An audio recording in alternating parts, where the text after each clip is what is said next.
market na kayo lahat. Dito kami nagluluto, yung kainan namin, nakita nyo naman, ang daming tao. So, di ba?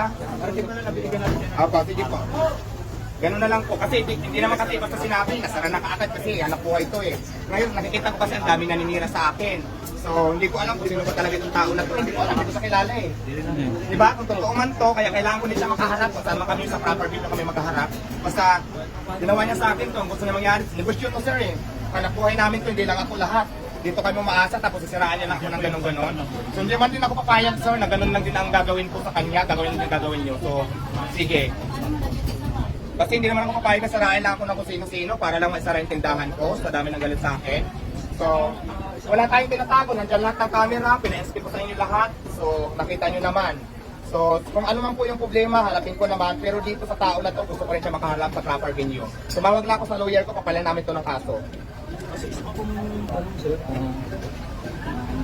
nakapag-secure na po kayo natin na ibang mga premise sa local premise. Yes, lahat po ng kailangan po ni City Hall ng Pasay. May matagal na ako, nag-ausap ko si Mayora, binigyan niya ako ng 2 months. Yes, lampas ng 2 months. Ang nangyari, nasa City Hall po nakatinding lahat. Pero lahat po ng kailangan nila yung para sa akin dito, yung sa... Yung mga hinihingi nila ng requirements, nabigay ko na. Hindi ko lang alam, mayroon pa yata isang papel na hindi pa nabibigay. Hindi ko alam kung sa lupa ba o ano mga problema nila. Kaya wala pa yung permit. Pero lahat na i-comply ko na lahat yan. Wala. Sinabi ko na yun kay Mayora, wala kaming contract office dito. Mayroon ng tao na magandang loob, pinapayagan niya ako. Pinanisip ko sila sa City Hall. Ang nanap sa akin, certification na pumapayag yung nag-office sa akin dito na magtinda ako. Which is, pinag-provide ko yun. Binigay ko yun sa kanila. Kasi wala kaming contract office. Sino ba naman ang ayaw na mawala ng contract office, di ba? So kaya lang siyempre, hindi ko alam kung ano mga something. Kasi pagdating kasi sa lupa, hindi ko lang problema yan. Kung anong, kasi ako pinapito na naman ako dito kung ano man yung problema nila. May tao na rin po ba kayo na? Mayroon sa po. pest control? Mayroon po nag-aayos. Oo. Sa mga pest control. Actually, ready na po ako kasi pag hinihintay ko na lang din po yung magaling ng permit, yung mga inspection, naka-ready na po ako dito sa lahat. Kaya nga po yung mga kailangan ko dito, pinaprovide ko na lahat. So, yun. Ang hinihintay ko na lang talaga yung advice nila kasi lahat na ng papers na kailangan nila nasa City Hall na po. Ilang buwan na yun na tinatawagan ko na sila. Bago pa po kaya natin sa establishment dapat Yes sir, ganito. Awardin pa kayo sir na mas maraming nagtitinda dito na situation sa akin sa lugar na to. O yun. Kasi ako sir, ang kwento siguro sa akin dito siguro bago sa inyo no. Bago ako maging negosyante, marami na ako nagtitinda dito. Malalaki pa dito sir, kasi dati kasada lang ako. Hindi ko nakitaan na ginanito nyo, pero hindi ko kayo question doon. Gumaya lang ako. Tapos ngayon, nandito na ako, nagtayo ko sa dati, kalsada lang ako. Yung advice nila sa akin dati, kasi nakalsada ako. Siguro naman, alam nyo yan, kasi laging viral sa labas. Humanap ako ng pisto, parang hindi na ako mag-permit sa clearing. Ngayon, may pisto na ako, naipag-complain naman ako kasi kailangan daw nito. Sinabit ko naman lahat. May cover yan, natataka lang sila. Ayan o, kung i-cover mo na yan. Ito. Ayan.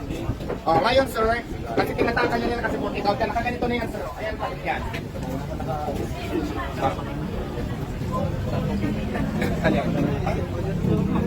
Mayroon yan sir, tutupay natin yan kung wala ng takip. Ito sir, ang concept ko lang din sa inyo para maging patas lang tayo. Hindi lang sana ako ang tingnan nyo. Marami kasi dito mas nauna pa sa atin na ang tagal-tagal na nagtitinda, hindi ko nakitaan na hinanapan nyo ng permit. Hindi ko nakitaan na parang ginanito nyo sa akin. So hindi ko alam kung anong reason nyo. Pero sana lang sana, hindi ko naman kayo pinag-question. Ako naman, gumaya na lang din sa kanila. Pero hanggat maaari, yung obligasyon ko, nakuhanan ng permit, ginagawa ko naman ngayon. Ang naging problema lang kasi sir, wait lang. Ang naging problema lang kasi talaga, nakipag-complain naman ako kaya lang wala pa talaga yung permit. Pero yung mga kailangan na hinahanap nila sa akin ay pasa ko naman na. So yun lang naman. dito po kami pamana na yun. Oh yes, kaya nga sir, mas maraming salamat kasi hindi rin naman ako papayag na basta lang tayo saraan. Patunayan na harapin ko to sa proper way. Tinawag ko na rin to sa legal ano ko din. So yun na. Sinasabi niyo sir na ako na dito. Prepare na natin yung mga required na. Yes. Sa tubig ko sa yung pinagalingan doon kayo. Lahat po kami dito sir, sa tulad nga sinasabi ko lahat. Sponsor low na kayo. Lahat ng ito nga sir. Yung toilet mo kayo pero dahil niya Mayroon po. Pwede makita. Meron po tayo Kasi toilet. basurahan na segregation namin. Kasi trade ng mga nabubulak, hindi nabulak. Katulad din may nakita ko sa Batangas.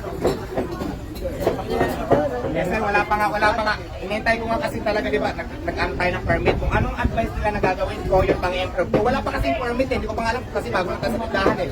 Parang ganito kuya, advice nyo ako kasi wala akong idea eh. Ano ba ang dapat at hindi dapat? Ngayon ko lang malalaman sa inyo kung kailangan mag-provide, kung anong i-provide ko naman yun. Hindingin ko lang talaga yung advice kung anong gagawin ko. Kasi ngayon, sir, yes. Kasi sir, ganito, Di ba? Kapag nanegosyo kasi, di ba, nasa labas lang ako. Ano lang kami, ngayon lang naman tulungan kasi. Nung pinapasok ako dito, ilang buwan pa lang to kuya, alam niyo naman siguro yan. Pero marami ako nakikita ng kitinda dito, parang gumaya na lang ako. Pero ako naman, ginagawa ko naman yung paraan para makipag-comply kung anong dapat baguhin, kung anong ikaalis ng tindahan ko. Wala namang problema doon. Kung sinasabi nyo, kailangan mag-provide ng basurahan, o kaya pagtapunan. Lalagay namin lahat sa likod yan. Lahat ang suggestion namin sa iyo. Ayun, wala namang problema, ayusin natin. Hindi ako ng advice kasi wala akong alam eh. Ano bang gagawin ko?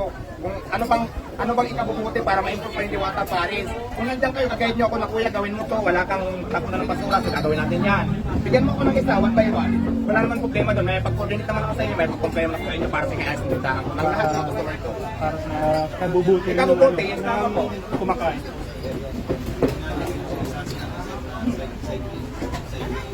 Education. Mga karibawi, halo-halo yung basura nyo.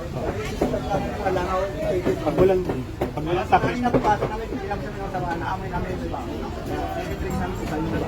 Basura yun kuya, doon po itapon na namin ng basura, pero lagi naman yung Kasi pinukuha. sinasabi namin, Pero sa ngayon, di ba, yan. temporary. Pero sa ngayon nga, kasi hindi ko pa rin alam kung saan nga ako kasi ang plano ko din talaga, kung papagawa ako ng tambakan ng basura, para pag may kukuha ng basura, doon lang gagawin. Ang problema pa kasi, wala pa nga advice, yung inintay ko talaga, di ba, dapat pag may permit, i-check ako dito, pag may permit. Kasi sa record, para hindi na lang tayo sa magiging malaki natin, magiging Yes, yes. kung nasaan yung pagkain sa dami nito, nagkakaroon ko, yun man ang gusto, yun wala kasi ginagawa. Actually, kasi, sa ganun. Hindi na tayo abot sa ganun. Kaya nga ito masabi ko kasi alam ko napanood ko na to, ito yung mga malaki na nagtatrabaho. Napanood ko na to, ito yun eh. Kasi tinanong ko yung mga tao ko eh. Hindi naman kasi ano pa ako pa na kasama nagreklamo, gano'n ang agad yung action din sa akin. Hindi na ako pa gagawa din ako ng paraan para makilala siya at para magawa ko din yung dapat gawin para sa kanya. Kasi patunayan niya, kasi ang nangyayari dito kuya, kasiraan to ng tindahan ko, kasiraan ko lahat. Anong gusto niyang gawin ko? Kasi nung time na may CCTV naman din dito. Yung mga time na yan, makikita niyo naman dito kuya, ito, tulad niyan, sabaw. Siguro naman kuya, yung ipis namin, halika dito kuya, nasa sabaw, tingnan mo makikita naman sa sartog yan eh. Oo. Diba? Tapos dito, nandiyan yung mga nagbibigay, makikita naman natin kung may ipis talaga, ang daming tao din dito, pila halos. Kaya, napaka-important din yan kuya. At, napaka-important yan, hindi lang kasi basta manireklamo, although yung right, although yung rights nyo, kasi nasa city health kayo, okay, nandun tayo sa kayo. Pero hindi naman ako papayag na ganun-ganun lang dahil managreklamo kahit wala namang katotohanan, masisira yung business ko, mapapasara ng may tao lang galit sa akin, it's not gonna sa akin, so kailangan ko din. Basta yung concern mo yan, wala kami dyan. Yun lang. Oo, sige. Ngayon, tinawag ko na din to, makapile din ako. Oo, ganun po, kung ano yung gusto. Basta yung ano namin dito, lahat ng recommendation na pwede ipagawa, Willing naman ako sa inyo mga coordinate tulad ng sinabi ko na kung halimbawa anong kailangan ko i-provide, gagawin natin ang paraan, wala namang problema doon. Saan kami yung ano?